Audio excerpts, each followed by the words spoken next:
in the trash. Iran sent back, said, okay, these are the 10 things that must be in place so that we can have negotiations. So that the United States doesn't want to admit that.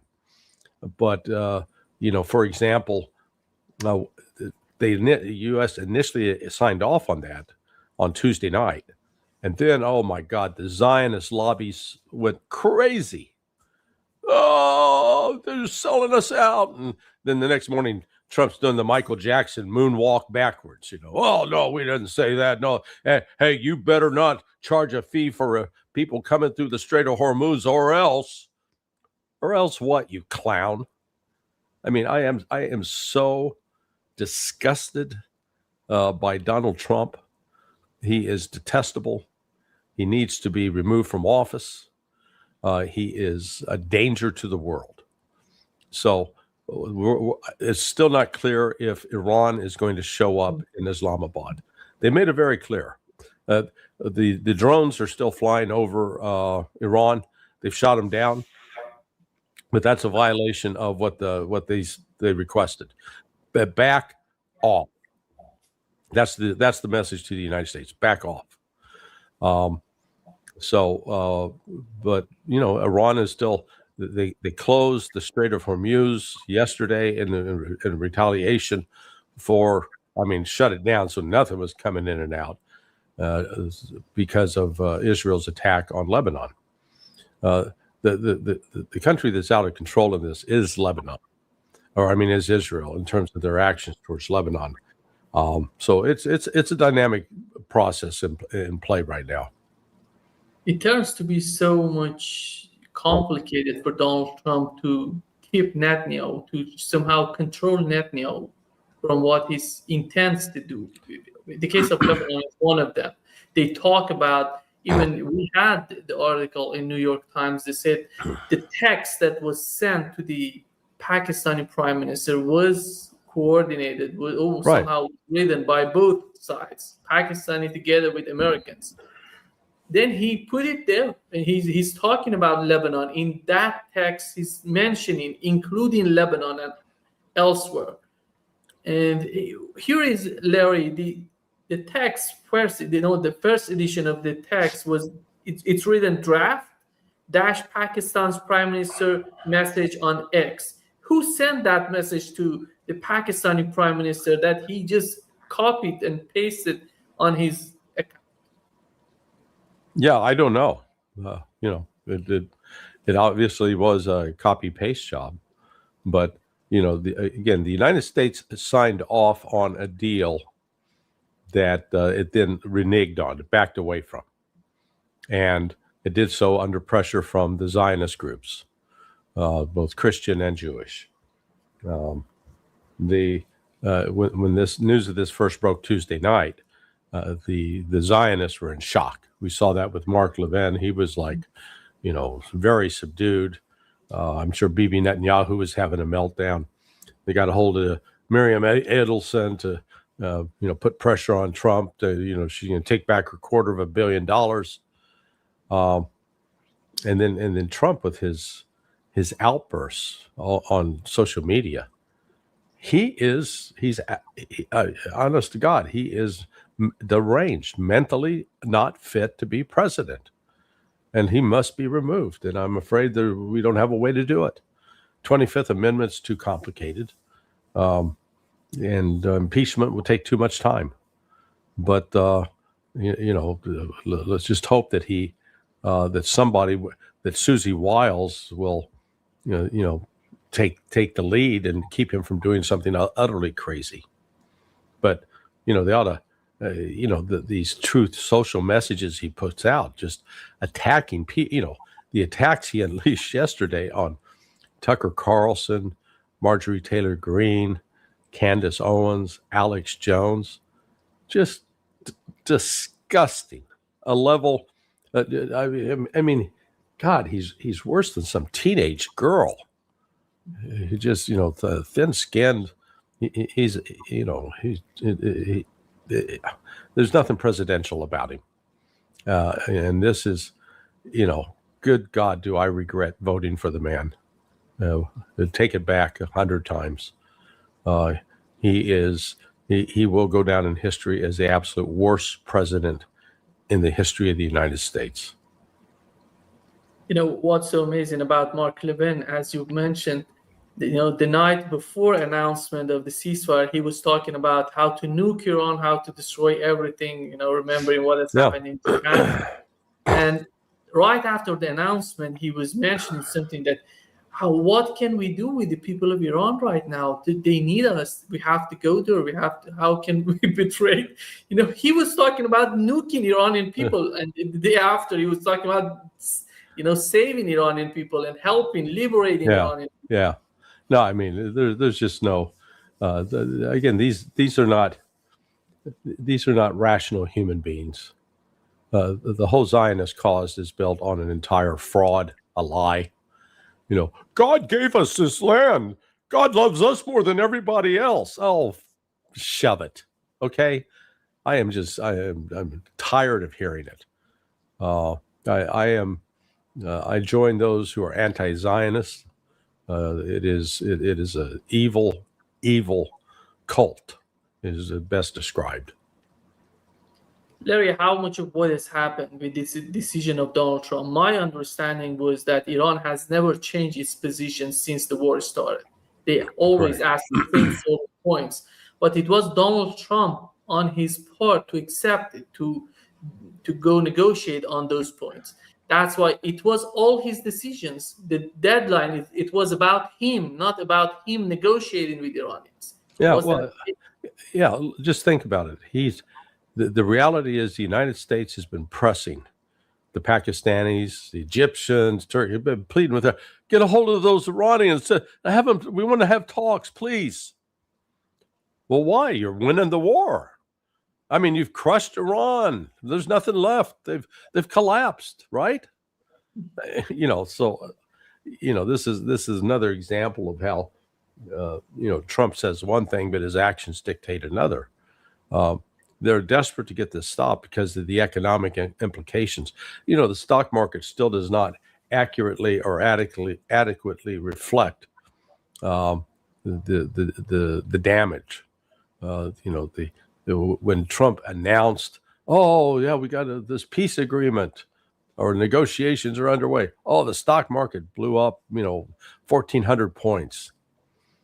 The fundamentals of the economics have not changed one little bit.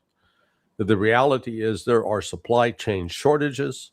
The price of oil is still going up. In actual buying on today, futures market is, dropped, but the actual what you're paying for it today is still high, about $150 a barrel. And the United States is recognizing that our inflation is going up. They just recorded that in the market today. The world is in a recession, basically, and the economists say, "Oh no, that's not true. We haven't had 2 consecutive quarters of negative growth. Just wait." And Iran, ironically, will be one of the few countries that does well out of this economic chaos. Russia as well will be doing pretty good. Any country that actually is a major producer of oil, they will have revenues, at least from the oil revenue, they'll do well. Nigeria should do pretty good. But the rest of the world is suffering throughout Asia. And the suffering is going to come here to the United States. We have to understand what was the main reason for Donald Trump, after 48 hours of ultimatum, 5 days and 10 days, and coming back to 48, then Tuesday at 8 p.m. It was all about the deadline for Iranians, to force Iranians. But what has happened on Tuesday at 8 p.m. that made Donald Trump, or somehow convinced Donald Trump, that the only way out of the conflict would be some sort of talks between the two parties? Because economically, you've just mentioned, politically, we know a lot is going on behind the scene that we are not witnessing, but we know what is happening in terms of the political, the MAGA movement, those people who supported Donald Trump in the United States. We know how Democrats are putting pressure on Donald Trump. Yeah. But I think the reality, the base, the foundation of what has happened was the operation, the military operation, the capabilities on the battlefield that finally made Donald Trump or convinced him to go after talks. What was that? What was the whole conditions around politically, militarily, and economically? Well, I think it is a combination of those factors. Look, it can also rule out that it was an economic play in order to enrich some members of his family and business associates, because he made the announcement at like 6:30, and people had already placed bets in the stock market and on the oil markets that the prices of stocks were going to go up and the price of oil was going to come down. I mean, he's done this actually the last 4 weeks in a row. Remember, they're all like, oh yeah, Louis, looks like we're going to have talks and it's going to get moving. And then the next day, so in the morning, stock market would go up, and then within 24 hours, people would realize, no, nothing's happening. That's a lie, and then the stock market would go back down. We've seen this roller coaster like this, and he's timed it every week. This is done either Sunday, Monday, or Tuesday for the last 4 weeks. So we'll see him do it again next week, I'm sure. And it's manipulation of the stock market, and there should be some investigations on insider trading. There are people that are close to Trump that are getting the word, and then they're going out and making money off of this. The reality for the United States is the air defense systems, the PAC missiles, PAC-3 missiles on the Patriot, the THAAD missiles, they're done. They're depleted. Now they just have to wait for whatever is produced in the factories this month, and then those get delivered. But they're producing 50 PAC-3s a month, or maybe 60. Well, so that means they could potentially shoot down 30 incoming drones and or missiles. And they're not even that effective against those. But that, in theory, the same with the THAAD missiles. They do about 8 or 9 of those a month. And it's not clear what level of requirement for rare earth minerals exists to produce those. And then you got the JASSMs that are launched. Those are down in supply. The Tomahawk missiles, the supplies of those have been depleted. So really, the United States is in a position that if it goes to war with China, that war will be over in a week, and the United States would be clearly defeated. This whole misadventure that Trump was told that it was that it wasn't going to pan out as he thought, but he went ahead and did it anyway, according to the New York Times. Now he's stuck with it because instead of a victory, he's looking at a defeat. Objectively, the U.S. Navy cannot get close to Iranian shores without the risk of getting blown out of the water. So they keep coming up close, and then they get attacked, and they retreat. So the Navy's is no longer a factor. You can't put ground troops of any size anywhere in or around Iran because they'll be slaughtered, chewed up. So that leaves air power, and the air power. The Iranians have improved their air defense over the last 3 weeks, so they're getting a more. Something has happened with either the Chinese and or the Russians, but their air defense is significantly improved, and they're using some methods that are not infrared as opposed to any kind of radar, and they're shooting down more aircraft. That fiasco trying to rescue, the rescue of that one crew member, that colonel who was in the back seat of the F-15 on Sunday. That United States lost $480 million worth of airframes between, and that's just counting the A-10, the F-15, the C-130s, 2 of those, the 4 AH-6 helicopters, 2 Predators. That's almost $500 million, within 2 days. So the United States can't sustain that. Larry, you mentioned Donald Trump was told, as you mentioned the article in the New York Times. Who told him? Was it Mossad? Was it Benjamin Netanyahu? Was it CIA? Or a combination of all of them? And after all, we know the responsibility would be Trump's responsibility, would be his responsibility. Because after all, he's the last person to decide about going to war or not starting a new war in the Middle East. Well, yeah, when you read that article, you have to read between the lines to see, the person who's most to blame for this war is Donald Trump, because they make it quite clear in that article. He's the one that ignored the advice of J.D. Vance and Marco Rubio and Dan Kane. Those were the principal ones saying, to hold off, don't do it. But he did it anyway. And he was explicitly told that this could disrupt the Strait of Hormuz. And he said, no, I don't think they'll do that. Okay, Mr. Wisdom, eat that. So Donald Trump is number one. He got, he bought into the Israeli lies. Israel's, they were the culprit in helping set the table to do this. But, both John Ratcliffe, the CIA director, said, it was farcical. And Marco Rubio called it bullshit. Despite his advisors telling him not to do it, he did it. But the one cabinet member who was singled out as, being the biggest cheerleader for this was Pete Hegseth. So, I took this article as it's a sign that they've already started looking for the scapegoats, and Hegseth is at the front of the line, because Trump's not going to accept any responsibility for his decision, even though this was his decision. He decided to do this after being counseled not to do it.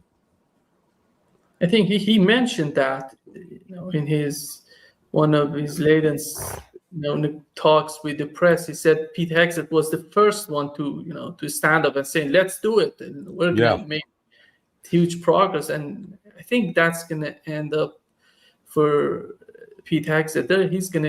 He's gonna lose his position. I'd be surprised if he's still in the job at the end of this year. He'll be dumped before then, because this war, it's unless the United States accepts Iran's demands, and I don't see how they do that, because they painted themselves into a corner. This war is going to restart, and it's going to continue. And the United States is going to try to use military force to, quote, open the Strait of Hormuz. And he can't do it. Look, the threat of a missile or rocket or drone is sufficient to keep the strait closed. Just the threat. Because insurance companies will not insure, or they'll jack up the insurance rates beyond the point that it's not profitable for the ship owners. So the United States is going to try to, put personnel in there. If they try to put ships in there, they'll be targets. It's just they can't do it. The cost militarily of opening the straits would incur a lot of physical losses. I think it eventually could be done, but it'd be over, a couple of years, because you'd basically have to go all the way to the interior of Iran to make sure that there's no more drones and or missiles that could be launched from there that could hit ships in the strait. So once you've created a world where there are no more rockets and missiles that could be launched, no more drones, no more submarines, no more mines, then yes, you can say, okay, we secured and opened the strait. And at what cost? That's what the is the West or people around Trump don't understand. I think there is a lot to be known about the operation, the whole operation, the number of casualties killed and wounded in the operation. Recently, with this operation that you mentioned, it was I think you were one of the first, commentators to talk about it. Was something it seems more like a raid, not a rescue operation in Iran. Yeah. Well, I have no doubt that the Joint Special Operations Command had been tasked with carrying out some sort of raid on a nuclear facility. I think it was Isfahan. I don't know that for certain. It could have been Natanz. Natanz was up in that area as well. It could be Bashir.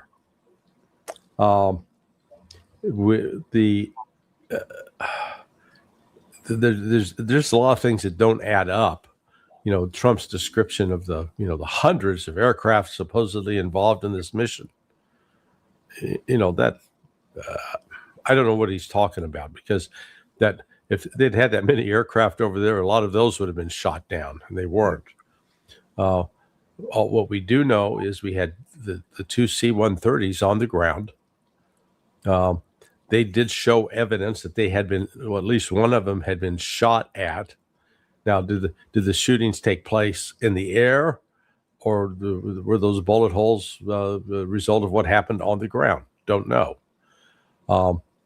They were carrying, they were prepackaged with two AH-6 Little Birds, each one.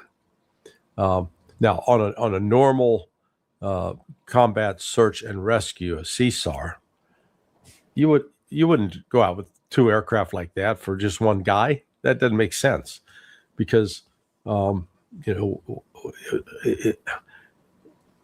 it just, why would you have two Little Birds on each plane? But they did, and I believe they were preloaded for an operation that was supposed to take place, and that with the downing of this pilot, that mission got repurposed.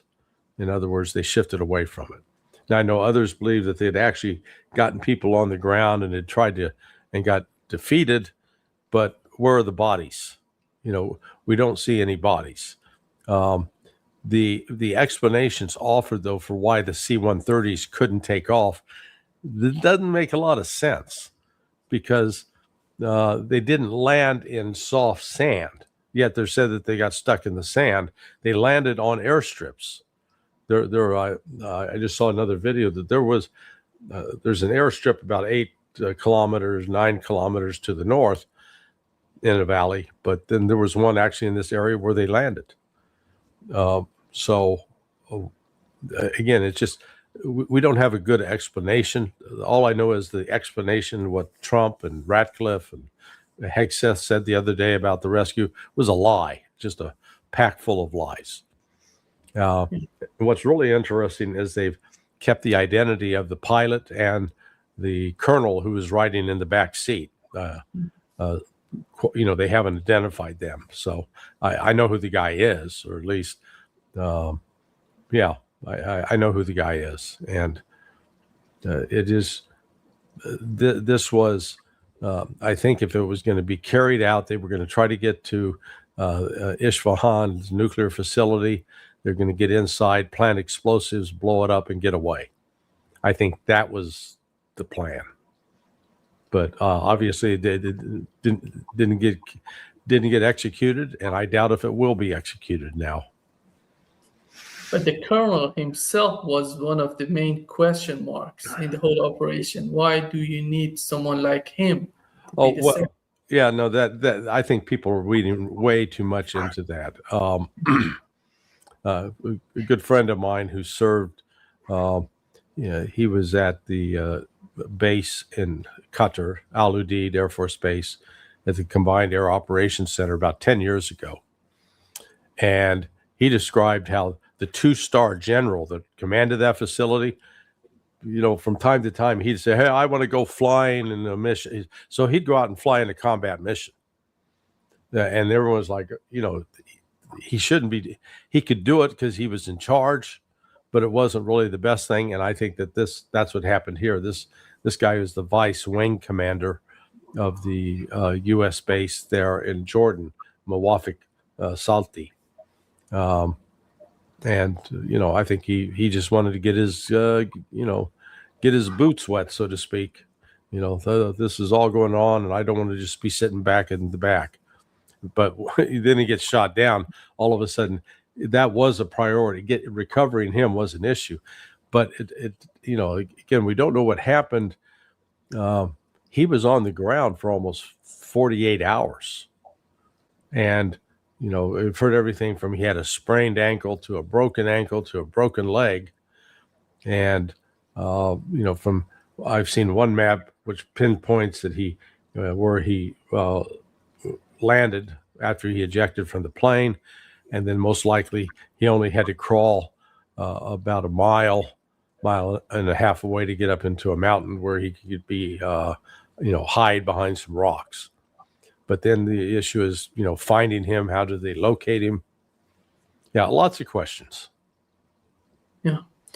Larry, there is a report on CBS talking with one of the survivors of the Iranian attack in Kuwait, in which he's mentioning what has happened that day. I think there are many questions right now if the numbers that Donald Trump and his administration have been providing us with are accurate. They're not accurate in terms of the people who have been. Oh, they're not accurate at all. There's at least twice as many killed and wounded as they're reporting. At least twice as many. The numbers are far higher. They're just, they're lying. Here is what this guy, he's a U.S. Army survivor of the attack. Here is what he said on CBS News.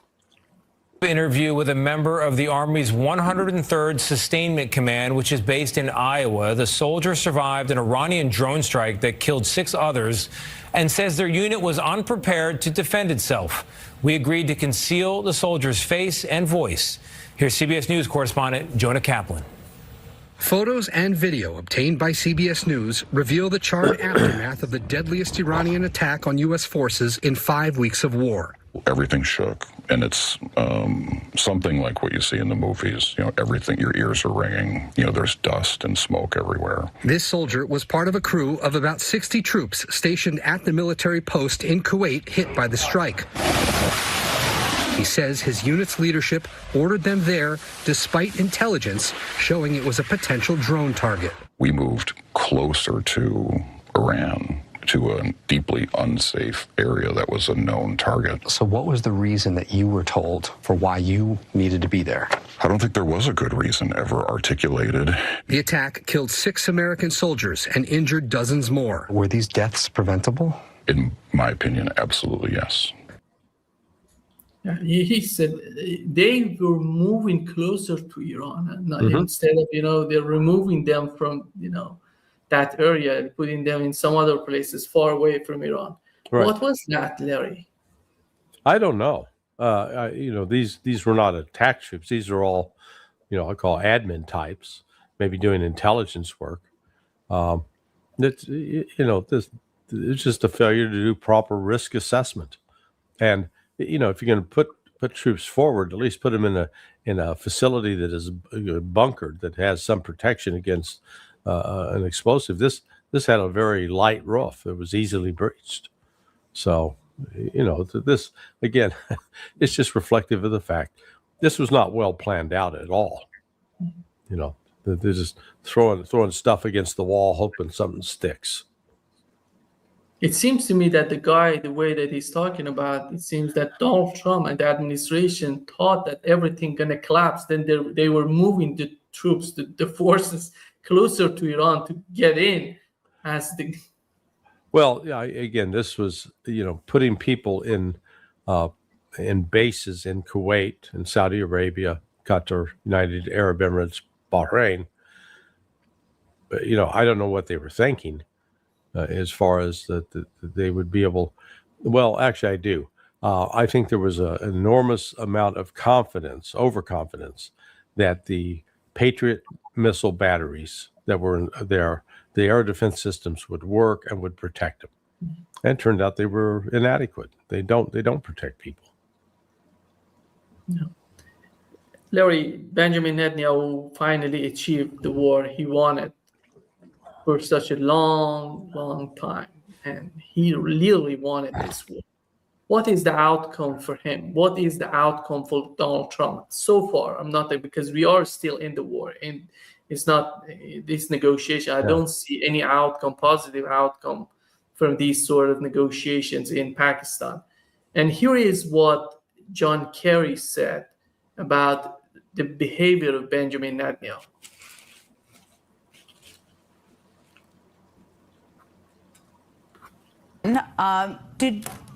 Were you ever a part of any conversations like that? I know he's made that pitches to past administrations. Were you ever a part of that? And were you surprised that he was able to convince Trump to do this? Well, I was part of any number of conversations with Prime Minister Netanyahu, conversations that took place in other countries. Pitching the U.S. to strike Iran. Yes, he wanted us to strike. He came to President Obama.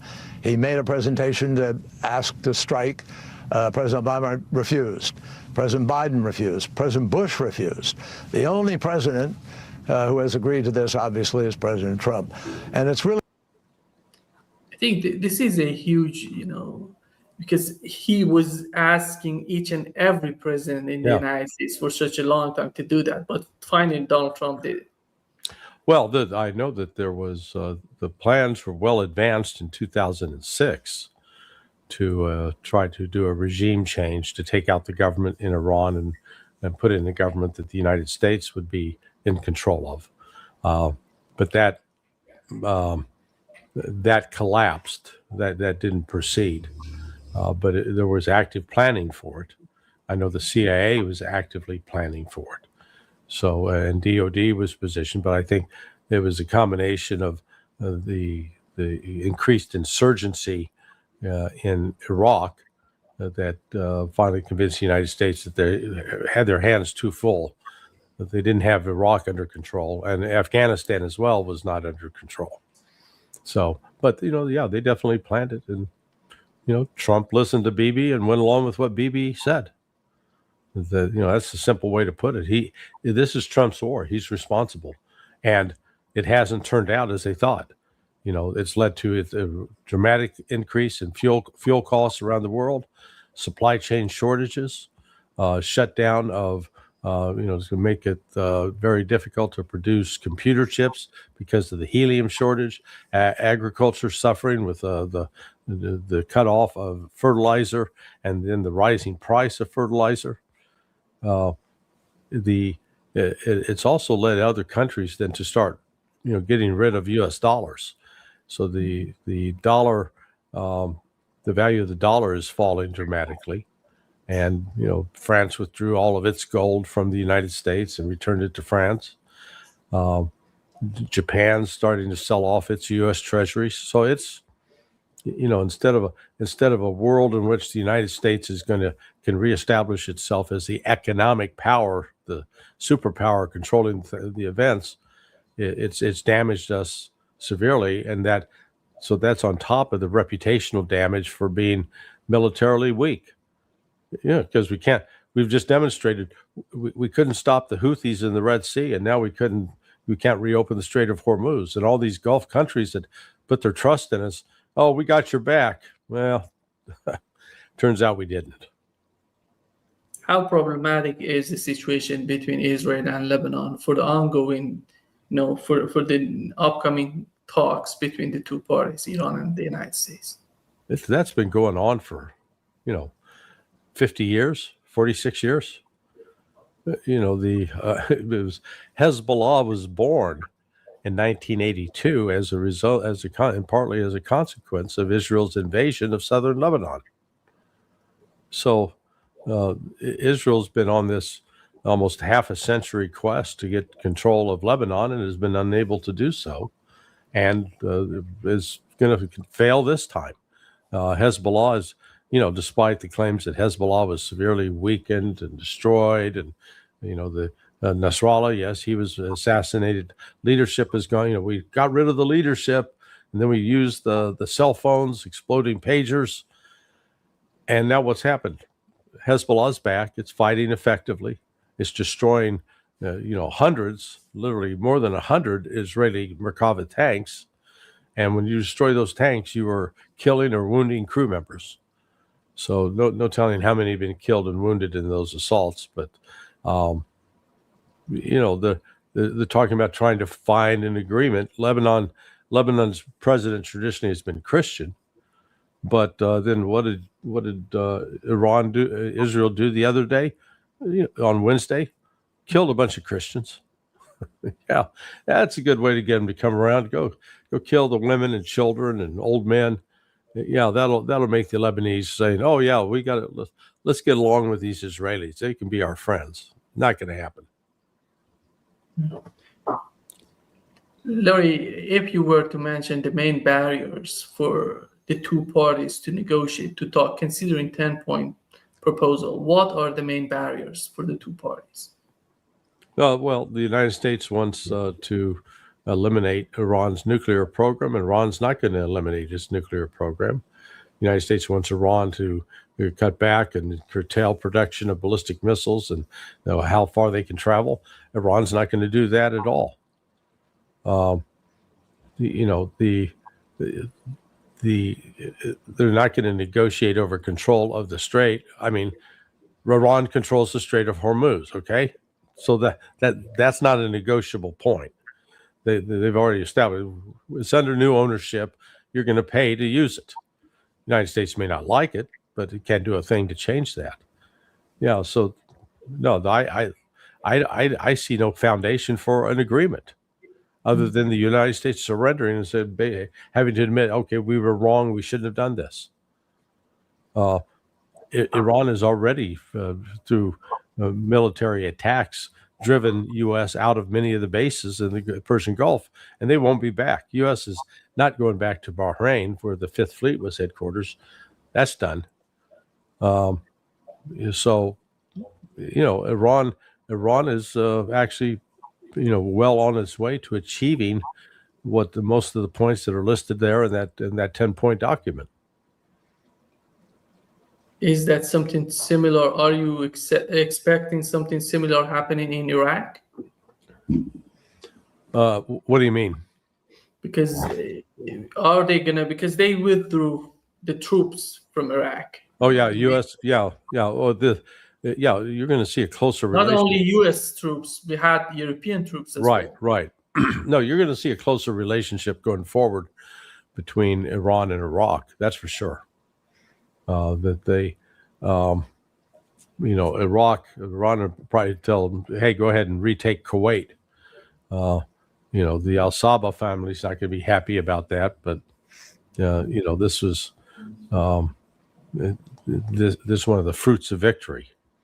Bahrain, I think, will return under Iranian control.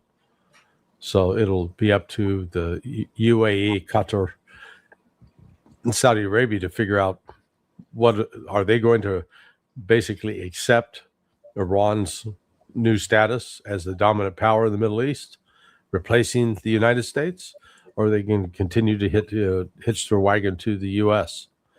UAE is going to try. UAE has they don't have the economic infrastructure to stay intact. They are a very fragile country. And so I think they're going to be folded back into Oman. Do you see the role of China in what's going on? Yeah, well, China played a big role with Pakistan, and again for China, they want to get the supply chains flowing again, because China is somewhat dependent upon both gas, liquid natural gas, oil, helium. Other elements that come out of the Persian Gulf, but again, getting some of those things restarted is may take months, if not more than a year or two. So, but China definitely played a significant role in this. It wasn't just Pakistan on its own. I think China may have sweetened the pot for Iran by providing some additional weaponry that they need. and radar systems, communications. So, but yeah, China's been an important player behind the scenes. It seems that they've sent 3 cargoes to Iran so far, and Right. during this. And you've mentioned it's going to be mostly about the electronic warfare, somehow some radar operation. I don't know what can they send to Iran just right in the middle of the war. Well, they've been, as this war is going on, I mean, I heard from a friend that Iran's air defense system had been significantly upgraded over the course of the last 3 weeks, and that the United States is finding it harder and harder to protect itself. So clearly some material, some technology had been rolling in and was getting integrated into the system. It's still not perfect, and it's not the type of system that can prevent any rocket or missile from entering Iranian airspace. But apparently it is U.S. military planners are more concerned now than they were at the start of the war. Considering Larry, we have the people in Iran and outside Iran who are arguing that Iranian decision to go to talk with the United States in a time span of 2 weeks, a ceasefire of 2 weeks, it was stupid. But after all, is there anything significant happening on the battlefield in terms of production of weapons, interceptors, cruise missiles? Is that significant? 2 weeks, or maybe let's assume 4 weeks, not 2 weeks? Yeah, no, I think the 2-week deadline is an arbitrary deadline or arbitrary time. I think the real reason that Iran did this was at the request of China. Basically give peace a chance. Let's see if the United States will come to its senses. The Chinese seem to believe that what Donald Trump says is different from what Donald Trump does, and that some of these, extremely bizarre comments he's made over the course of this past week don't reflect his actual thinking, and that the United States may be able to be persuaded to accept the new status quo. I think they're overly optimistic. I'm hoping that the Iranians, if they go to Islamabad and if they sit down with the United States, that they refuse to meet with Kushner and Witkoff, that they'll advance. If they're in the room, we're not talking. Get them out.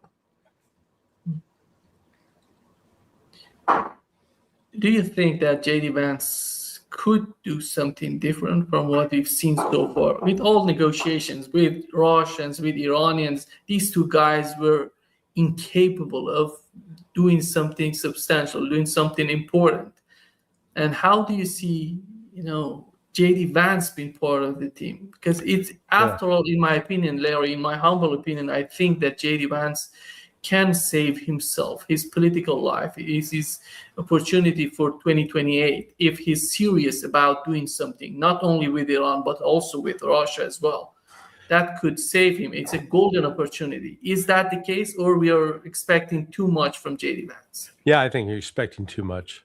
Let's assume that, the agreement that the Iranians will accept is not acceptable to the Zionists, period. So when J.D. Vance, who's already seen as viewed with skepticism by the Zionist camp, he'll be subjected to unrelenting attacks. And don't doubt the possibility that Witkoff and Kushner will be throwing him under the bus too. Just saying, "Oh, we told him not to do this, but he did it anyway." So any deal that he agrees to, we'll have to come back and get Donald Trump's blessing. The 2 thumbs up, and I don't see that happening. So you're right. It would be not, if it was J.D. Vance, if Trump had been removed as president and J.D. Vance was now president, yes, then he would have the power to do these agreements and deals with the Russians and with the Iranians that would make him a formidable force in the 2028 election.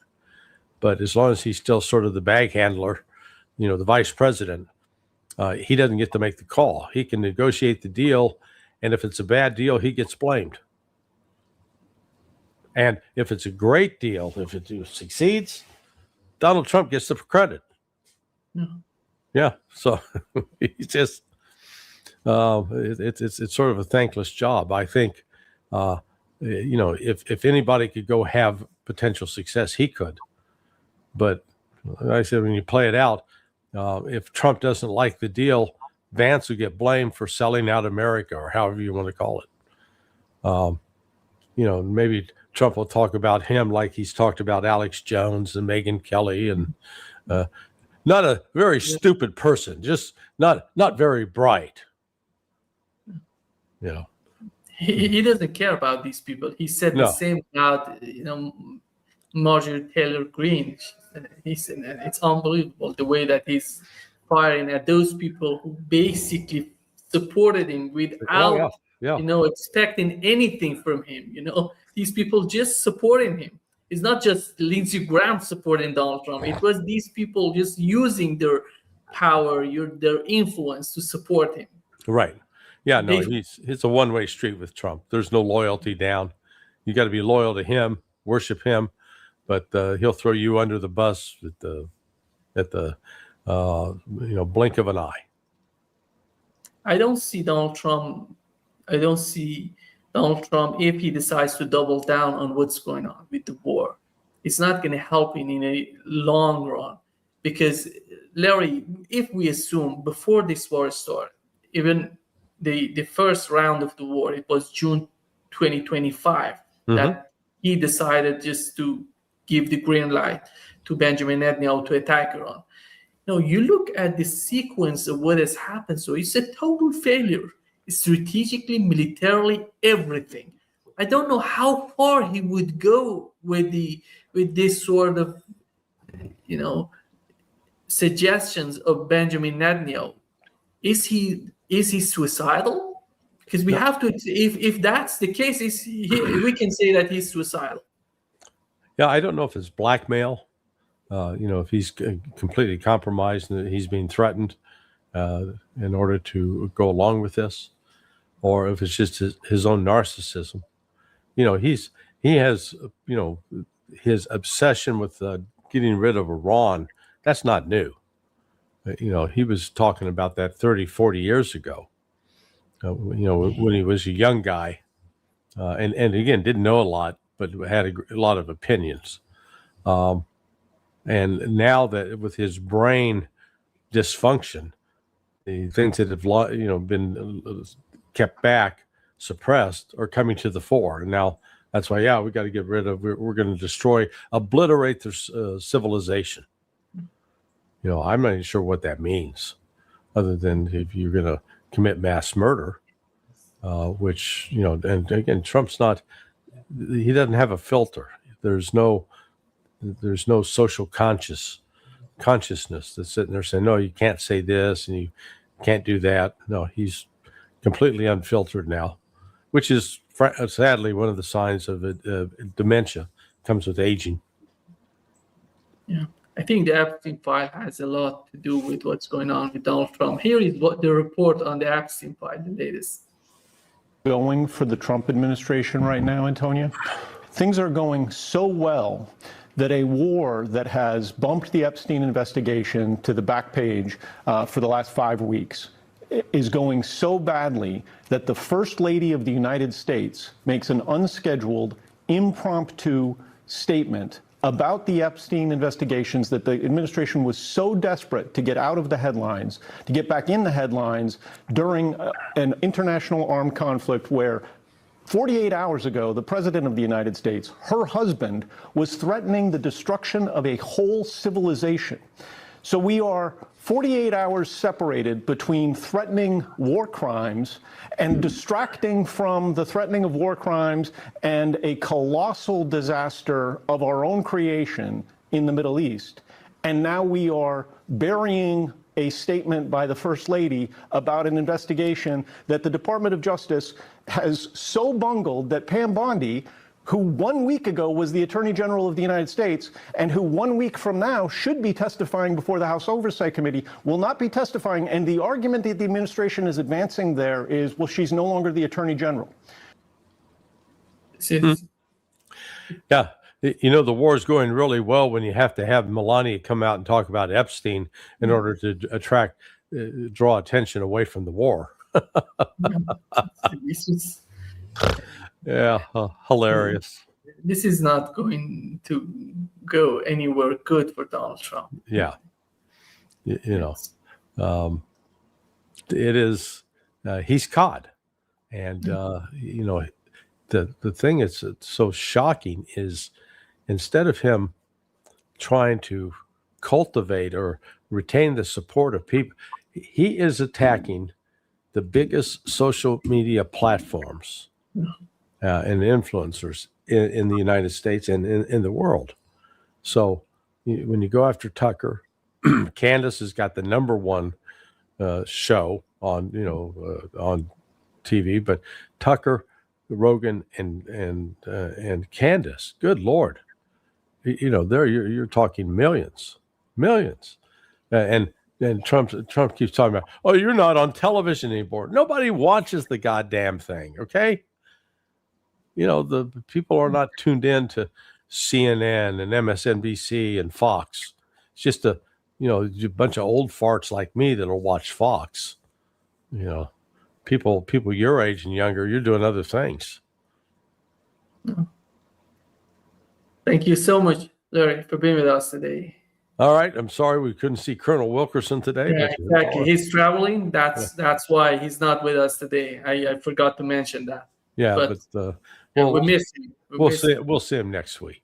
Yeah, exactly. All right, my friend. I'll see you Monday. See you on Monday. Bye-bye.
दुख बड़े बंडण वाला